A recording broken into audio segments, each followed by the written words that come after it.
चांगल्या पद्धतीने विकले जात नव्हतं आणि म्हणून मोठ्या प्रमाणामध्ये महाराष्ट्रातल्या असलेल्या ह्या अशा ज्या कंपन्या होत्या त्यांना कधी कधी उपासमारीची वेळ असो किंवा मोठ्या प्रमाणामध्ये तोट्यात जायचे। आता isakal.com आहे देशातील नंबर 1 ची मराठी न्यूज वेबसाईट। प्रत्येक अपडेटसाठी isakal.com ला नक्की भेट द्या।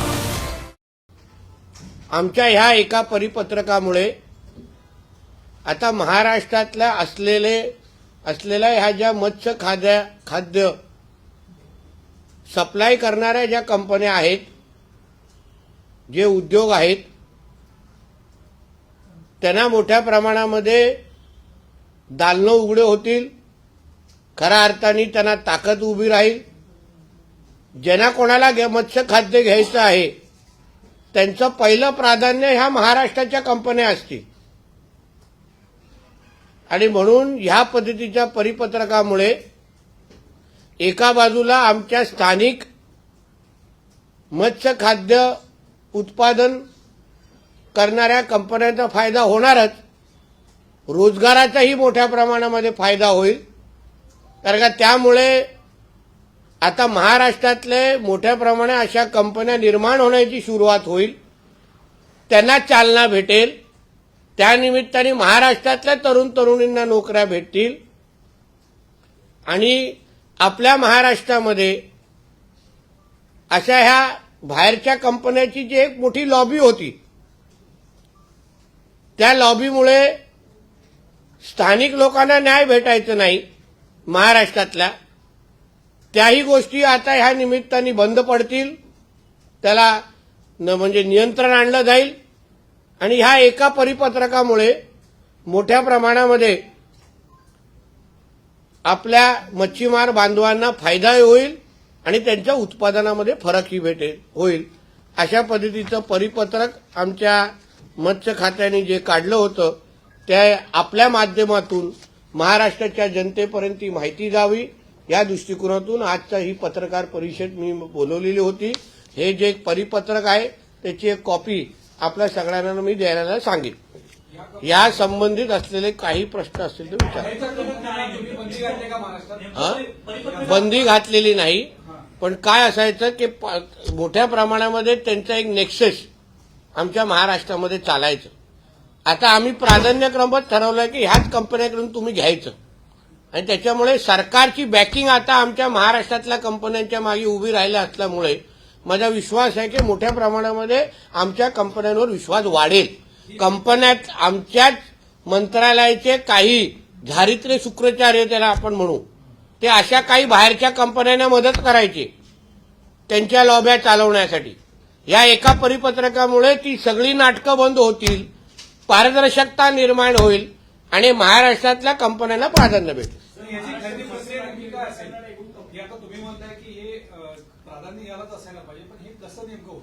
कसं म्हणजे त्याच्यासाठी परिपत्रक थोडं वाचा, हातात आल्यानंतर काय वाचायचं नाही म्हणून मी वाचून दाखवतो। वेळ तुमच्याकडे कमी असतो ना, देणार ना, त्यासाठी तो बसलो आहे ना। मी आल्यानंतर मी तुम्हाला कॉप्या देणार, मग वाचून तुम्ही अजून त्याच्यावर वाचून पण दाखवतो आणि कॉप्याही देतो। चिंता करू नका, एवढी घाई करू नका। राज्यातील सर्व अनुदानित मत्स्य प्रकल्पांना केवळ राज्य केंद्र पुरस्कृत व राज्याच्या शासनाच्या पथदर्शी अनुदानित व नोंदणीकृत खाद्य उत्पादन कारखान्याकडूनच मत्स्य खाद्य खरेदी करणं बंधनकारक राहील।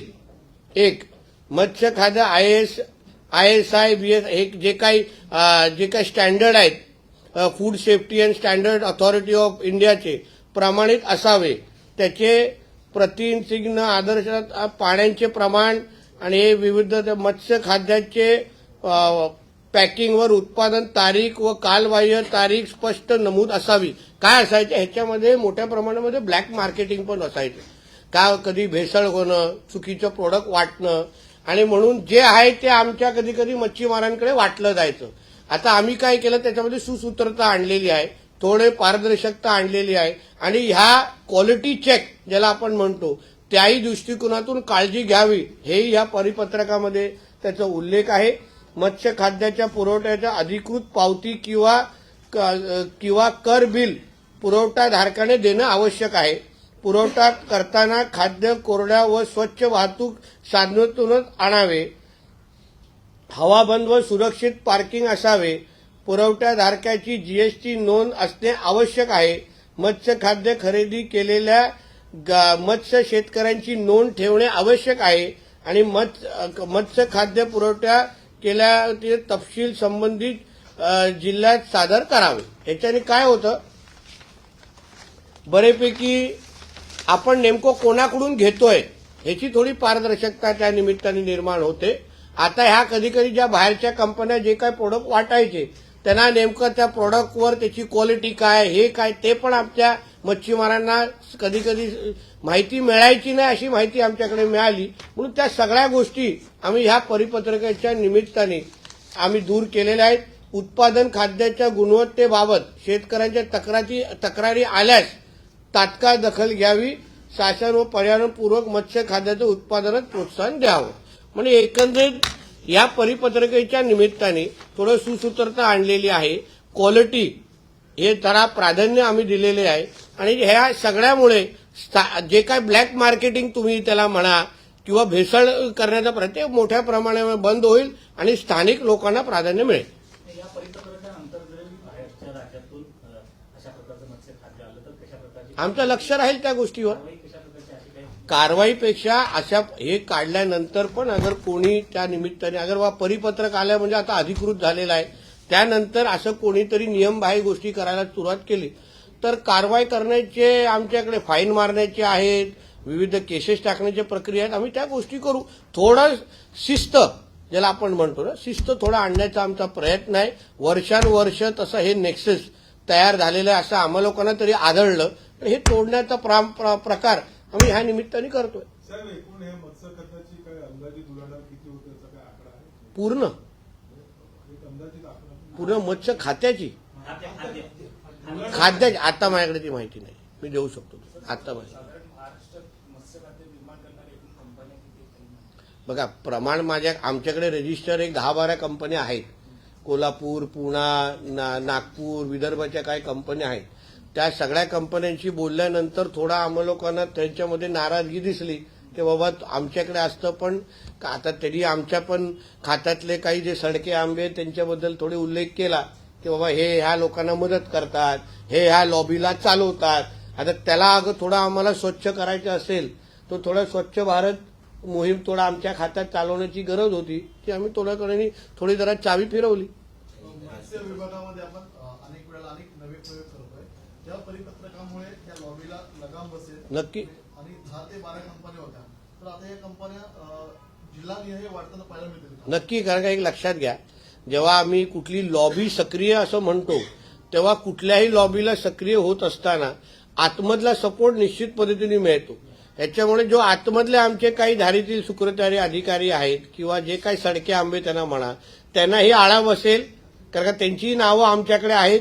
प्लस अशा काही ज्या कंपनी आहेत ज्या एकदम म्हणजे निकृष्ट दर्जाचं खाद्य देतात पण शेवटी अधिकारी कधी कधी त्या लोकांना म्हणजे त्यांच्या बाजूनी उभं राहतात म्हणून त्यांचा धंदा वाढतो आणि स्थानिक लोकांना त्याचं नुकसान होतं. ह्याच्यामुळे काय होईल, लोकल मार्केटला प्रोत्साहन भेटेल. जे स्थानिक जे उत्पादन करणारे आहेत त्यांना प्रोत्साहन भेटेल की नाही तुम्ही करा, सरकार आता तुमच्या बाजूनी आहे आणि चांगला तुम्ही प्रोडक्ट दिलात तर तुमचं उत्पादन वाढेल.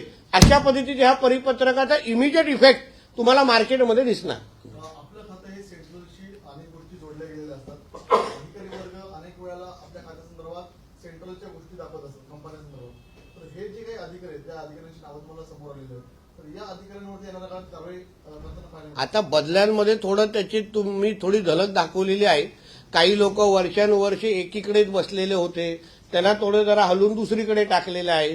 काही लोक अशा पद्धतीचा म्हणजे राज्याविरोधी भूमिका ज्याला आपण म्हणतो ते घेताना आपल्याला त्याच्यामुळे उत्पादनामध्ये आम्हाला फरक दिसत होता.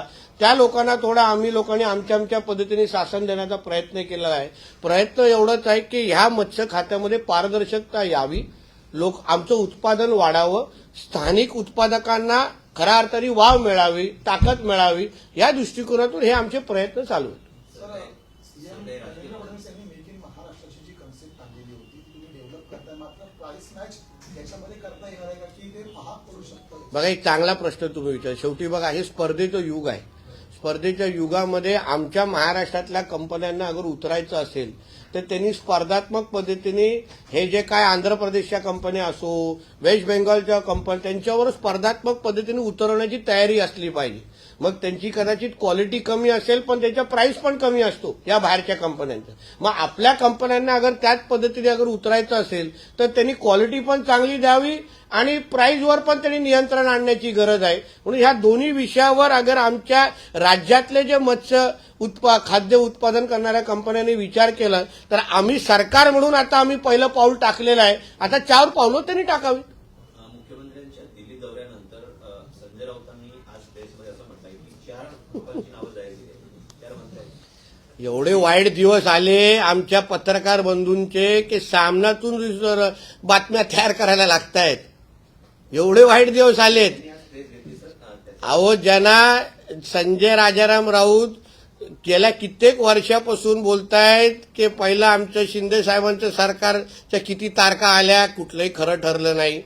आता त्यांच्या नवीन भविष्यवाण्या येतात. म्हणजे आपल्या लोकांचे काही चॅनल्स, सगळे नाही, काही लोकांनी फार अतिशय चांगल्या पद्धतीने पण काही चॅनलचे तर एवढ्या कंटेंटचा प्रॉब्लेम झालाय की संजय राजाराम राऊतच्या बातम्या चालवायला लागतायत. अहो, त्यांचे शिवसेनेक त्यांचे सामना, उभाटावाले सामना वाचायचं बंद केलेले आहेत. पण आमचे काही चॅनल बाळमोठं करतायत, काही चॅनल. हो, एवढे वाईट दिवस पत्रकारांवर येऊ नये एवढेच आमच्या रामेश्वरकडे अपेक्षा आहे. सर, एरे एरे पैसा हा मराठी सिनेमा आहे, पण त्याला स्क्रीनिंग मिळत नाही.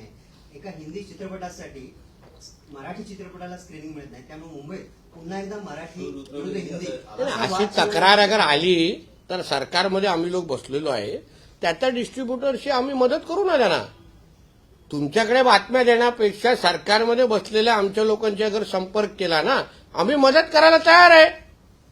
आम्ही बोलतो डिस्ट्रीब्युटरना, चला यांना कोणा स्क्रीन द्या. काल जेएनयू मध्ये मुख्यमंत्र्यांच्या विरोधात घोषणाबाजी झाली आहे. अहो, ते डाव्या विचाराच्या सरणीचे ते सगळे मुलं त्यांना दुसरं बिनकामाची लोक, त्यांना काम काय दुसरं, काम काय दुसरं. छत्रपती शिवरायांच्या कार्यक्रमाला आणि अशा पद्धतीने त्यांना कामच ते आहे. पगारात त्यांना त्याच्यासाठी भेटतो.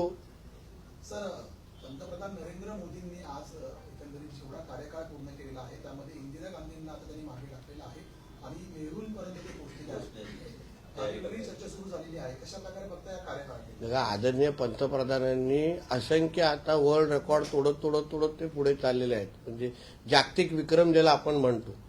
आणि म्हणून आपल्या पूर्ण युगातला सर्वात यशस्वी पंतप्रधान यांची नोंद म्हणून आदरणीय नरेंद्र मोदीजींचं नाव आता नोंदवलं जाणार आहे. म्हणून अजून खूप रेकॉर्ड तोडायचे आहेत. टप्प्याटप्प्याने सगळे तुटले जातील. हिंदी मराठी वाद सुरू असताना युपीमधल्या अलीगढ मुस्लिम विद्यापीठामध्ये जवळपास 200हून अधिक विद्यार्थी ही मराठी भाषा शिकत आहेत. कारण महाराष्ट्रात येऊन त्यांना करिअर करायचं. चांगली गोष्ट आहे, अतिशय चांगली गोष्ट आहे. हे थोडं जरा ह्याच्या इकडून प्रेरणा थोडा आमच्या नल बाजार भेंडी बाजारवाल्यांनी घ्यावं. थोडं तिथूनही घ्यावं. किंवा अजून जास्त प्रेरणा घ्यायची तर आमच्या कोकणातल्या मुसलमान बांधवांकडून घ्यावं. शुद्ध मराठी बोलतात. कुठेही आमच्या सिंधुदुर्ग रत्नागिरीमध्ये जावं, अशुद्ध मराठी बोलतात. पण ती अजूनपर्यंत इथपर्यंत भेंडी बाजारपर्यंत तो विषय पोचलेला नाही वाटतं. नल बाजार विजारावर पोचलेलं नाही वाटतं. सामाजिक कार्यकर्ते अंजली दामन यांनी आज पत्रकार परिषद घेतली. राज्याचे मुख्यमंत्री देवेंद्र फडणवीस यांना धनंजय मुंडे यांना परत मंत्रिपद द्यायचं, त्यामुळे कोर्टाकडे त्यांना स्क्रीन चिट मिळाली असं त्यांनी दावा केला. मला मी पत्रकार परिषद बघितली नाही. सकाळपासून मी माझ्या मंत्रालयाच्या कामामध्ये होतो.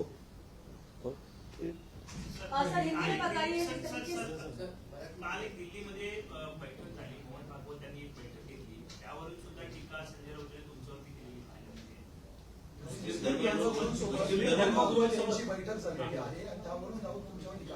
कसं आहे, आता संजय राजाराम राऊतची एवढी बौद्धिक पात्रता नाही संघाला समजून घेण्याची. आम्ही उशीर का होईना आम्हाला जो काही राष्ट्रीय स्वयंसेवक संघ समजला, त्याच्यामुळे संघासाठी हिंदुत्व हे राष्ट्रत्व आहे. आणि जे ह्या राष्ट्राला आपला राष्ट्र समजत असतील ते सगळ्याच लोकांना स्वीकारण्याची भूमिका नेहमी संघाची राहिलेली आहे. म्हणून काही मुस्लिम समाजाचे प्रतिनिधी अगर सरसंघचालकांना भेटत असतील तर ते संघाच्याच विचाराची अनुसरण आहे. शेवटी ह्या राष्ट्राला आपलं राष्ट्र जे समजत असतील ते सगळेच आमचे आहेत ना. जे मुसलमान बांधव या भारत माता की जय बोलत असतील ते आमचेच आहेत ना. सर तन से जुदावाले आपले नाही आहेत. फरक आहे त्याच्यामध्ये. आणि म्हणून या बैठकीचा फायदा अगर उद्या लव जिहाद कमी करण्यासाठी होत असेल, लँड जिहाद कमी करण्यासाठी होत असेल आणि या सर तन से जुदावाल्यांच्या तोंडातून भारत माता की जय चे नारे ऐकायला भेटत असतील तर या बैठकीचं कौतुकच करायला हवं. म्हणून एवढ्या वर्षानुवर्ष हे संजय राजाराम राऊत आमच्या संघाच्या सहवासात राहून पण कदाचित त्याची अकलेची कॅपॅसिटी वाढलेली नसेल. पण त्याच्याकडून हीच अपेक्षा आहे. काँग्रेसचे प्रदेश उपाध्यक्ष आणि जालन्याचे माजी आमदार कैलास गोरंट्याल ही भाजपच्या वाटेवर आहे. अरे यादी मोठी आहे रे बाबा. किती लोकांच्या बातम्या तुम्ही चालवणार. तुमचा चॅनल थकेल पण आमच्याकडे प्रवेश बंद होणार नाही. सर महायुतीतील आमचे प्रदेशाध्यक्ष रोज तिथे बसून नुसतं चाबीत फिरवत आहेत. सर रोज प्रवेश होत आहे आमच्या इकडे. चव्हाण साहेबांच्या पायगुणच एवढा आहे काय पूर्ण मोठी लाट आतमध्ये आलेली आहे. महायुतीतील नेते असो किंवा मंत्री असो त्यांच्या वादग्रस्त वक्तव्यामुळे मुख्यमंत्री नाराजी व्यक्त केलेली आहे. अनेक असे मंत्री आहेत. कोकाड्यांचे लेटेस्ट प्रकरण आहे. त्यांच्या राजीनाम्याची विरोधकाकडून मागणी होते. तुम्ही कसं बघताय सगळ्याकडे? असं आहे की शेवटी तो मुख्यमंत्री साहेबांच्या चौकटीत असलेला विषय आहे. ज्यांना जी समज द्यायची गरज आहे त्या पातळीवरचे त्यांचे नेते मंडळी देतातच आहे. आता जो अजितदादांचा पक्षाचा विषय त्या संबंधित अजितदादा हँडल करतायत.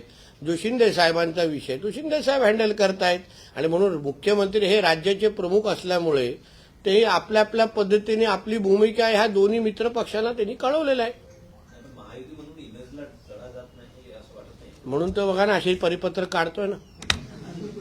आमचे इमेज नीटनेटकं ठेवावं म्हणून एवढे चांगले परिपत्रक आम्ही चांगले निर्णय घेतोय. तुम्ही त्या निर्णयांना किती चालवता आणि हे बाकीचे सामन्याच्या स्टोरी किती कमी चालवता त्याच्यावर आहे. बोले में जानना चाहेंगे धर्मांतरण को लेकर एक बड़ा रैकेट जो है छांगुर पीर बाबा का वो मुंबई महाराष्ट्र में भी फैला हुआ है. इसके साथ साथ पूरे देश में धर्मांतरण का रैकेट जो है फैला हुआ है. देखिए ये सवाल आप मुझे पूछने के पहले ना थोड़ा आप इसको अब्बू आजमी और हमारे मुमरा के जितुद्दीन को पूछना चाहिए. क्योंकि उन्होंने ही सभागृह में कहा था कि लव जिहाद जैसा कोई विषय नहीं है. धर्मांतर होता ही नहीं है. फिर ये कोई छांगुर बंगुर बाबा जो है वो कहां से पैसा लेके आ रहा है. किसके लिए पैसा लेके आ रहा है. हम लोग जो बार बार बोल रहे हैं कि हमारे हिंदू बहनों को लव जिहाद के नाम पे जो उनकी जिंदगी बर्बाद की जा रही है, इस राष्ट्र को इस्लाम राष्ट्र बनाने के लिए लव जिहाद का इस्तेमाल किया जा रहा है. और हम पे जो आरोप करने वाले लोग हैं कि ये लोग धर्म में आग लगाते हैं. फिर अभी कहाँ गए वो अब्बू आजमी और जितेंद्र रावत जैसे लोग जो बोलते लव जिहाद ही नहीं होता था. चांगुर बाबा क्या उनका जमाई है क्या. तो उनको पूछना चाहिए ना फिर. तो इसलिए ये जो कोई ये बाबा विबा है चांगुर बाबा उसको जो कड़ी सजा मिल रही है ना ऐसे दिलेंगे कि कोई वापस हिम्मत करेगा नहीं हमारे हिंदू बहनों के तरफ गंदी नजर से देखने का. सर मिनिस्ट्री ऑफ फिशरीज एक नया सर्कुलर लेके आया है. ये सर्कुलर एग्जैक्टली क्या है? देखिए हमारे महाराष्ट्र में थैंक यू मैडम आपने बहुत अच्छा सवाल पूछा है. मैं रुक रहा था कोई तो मेरे को अच्छा कुछ सवाल पूछे और वो भी हिंदी में पूछे. तो इसलिए हमारे फिशरीज मिनिस्ट्री ने आज जो फिश मील जिसको कहते हैं जिसको फिश को जो खाना देते हैं वो अभी तक बाहर के राज्यों से बहुत बड़े पैमाने पे हमारे स्टेट में आता था.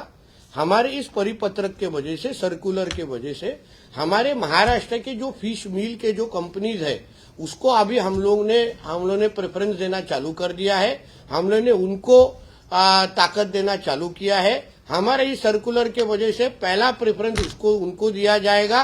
उनके ही माध्यम से फिश मील खरीदना ये कंपलसरी हो चुका है ये सर्कुलर के बाद में, इसलिए उसका बड़े पैमाने पे फायदा हमारे लोकल फिश मिल कंपनीज को होगा और उसके वजह से एम्प्लॉयमेंट में भी बढ़त होगी। महाराष्ट्र नवनिर्माण सेना की तरफ से आरोप किया जा रहा है ये रे पैसा 3 ये मराठी मूवी है जिसको हिंदी पिक्चर साइरा चल रही है, उसके चलते मुंबई महाराष्ट्र में स्क्रीन। देखिए ऐसा है, जिसको अगर कुछ भी अगर किसी को ऐसा अन्याय लगता रहेगा उन्होंने सरकार के लोगों से संपर्क करना चाहिए, हम मदद करेंगे। हमारे वो जो कोई ये रे पैसा जो उनको स्क्रीन चाहिए हम उनको मदद करेंगे।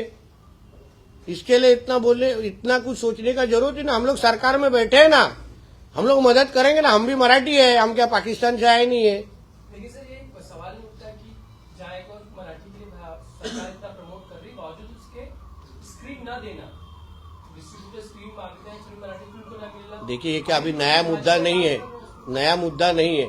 वो जो आपने सैयारा जो पिक्चर चला बोला वो बहुत बड़ा सुपरहिट हो चुका है, उसके साथ अगर आपने ये मराठी पिक्चर भी उतनी अच्छी होगी, उनको किधर स्क्रीन कम ज्यादा होती रहेगी, डिस्ट्रीब्यूटर बिजनेस माइंडसेट से हर चीज को देखते हैं, तो इसलिए वो विषय अगर हमारे कोर्ट में दिया है तो हम अच्छी तरह से सॉल्व कर सकते हैं। मुंबई अहमदाबाद रोड पर कुछ जो गुजराती फलक है, गुजराती बोर्ड लिखे हुए हैं, होटल्स पे काठियावाड़ी के उजाले इस तरह से, तो मनसे के लोगों ने वहां जाके वो बोर्ड उतरवाए। देखिए मुझे इतना ही है, तो ये हिंदुओं को इस तरह से बांटने की चीज नहीं होनी चाहिए। मैं बार बार उसी मुद्दे पे बोल रहा हूं और इसलिए मैं उसी मुद्दे पे रहूंगा कि इस तरीके से हिंदुओं को बांटने की चीज नहीं होनी चाहिए। महाराष्ट्र में देश में रह के उर्दू लिखने वाले लोगों को अगर कोई रोकने की हिम्मत दिखाएगा ना तो फिर सत्कार करने का वक्त आ जाएगा।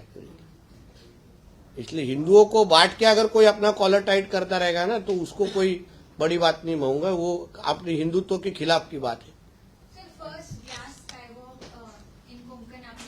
वैभववाड़ी सिंधुदुर्ग में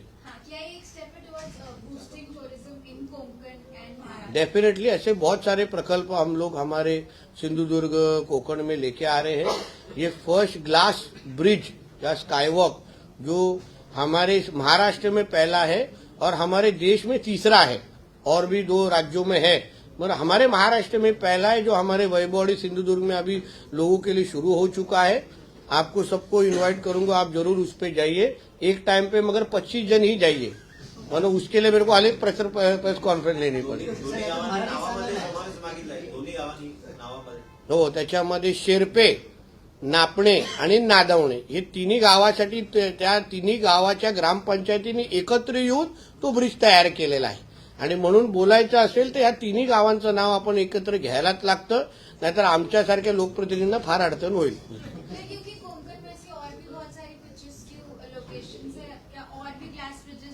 जरूर है, ऐसे प्रपोजल हमारे पास है। अभी सावडाव के पास एक ऐसे वाटरफॉल है, उसी तरह का प्रोजेक्ट हम लोग उधर भी करने वाले हैं।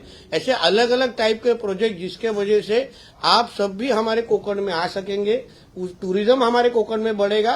उस बड़े पैमाने पे अलग अलग ये ऐसे आइडियाज जो यूनिक आइडियाज है जिसके वजह से हमारे टूरिज्म को बहुत बड़ा बढ़ावा मिलेगा, उसके साथ एम्प्लॉयमेंट भी बहुत उसको बढ़ावा मिलेगा, उसको हम लोग हमारे इधर प्रमोट कर रहे हैं। सर रात्री 5 वाजता मुख्यमंत्र्यांनी कोकण विभागाची बैठक बोलावली आहे। मला वाटतं राज्याच्या सगळ्याच विभागांबरोबर बैठका आमच्या मुख्यमंत्री आणि आमचे प्रदेश अध्यक्षांची सुरू आहे।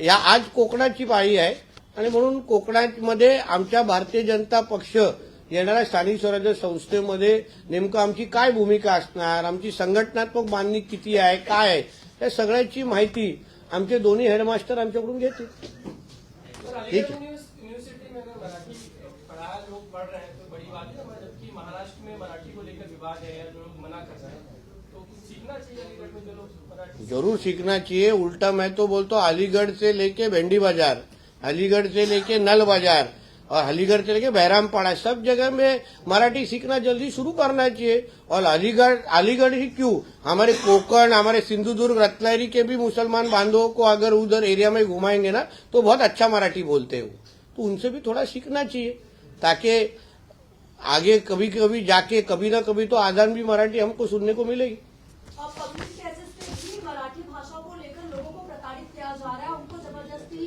बोला जा रहा है कि आप मराठी बोलिए, आप हिंदी में बात नहीं कर सकते, ऐसा ही शौचालय का वीडियो भी सामने आया है, इसको किस तरीके से आप देखते देखिए हैं? ऐसा है, मैं बार बार वही बोल रहा हूँ, मुंबई महाराष्ट्र में रह के मराठी आनी ही चाहिए, उसमें कोई दो बात नहीं है। मगर इस तरीके से जोर जबरदस्ती करना, मारना, तो यही ताकत आप माहिम दरगाह के सामने जाके दिखाएंगे तो थोड़ा और अच्छा लगेगा ना हमको। हम लोग उसी के लिए कुछ तो रुके हैं। इसलिए गरीब हिंदुओं को अगर टारगेट करना है तो हमारे सरकार को क्या करना है अच्छी तरह से मालूम है।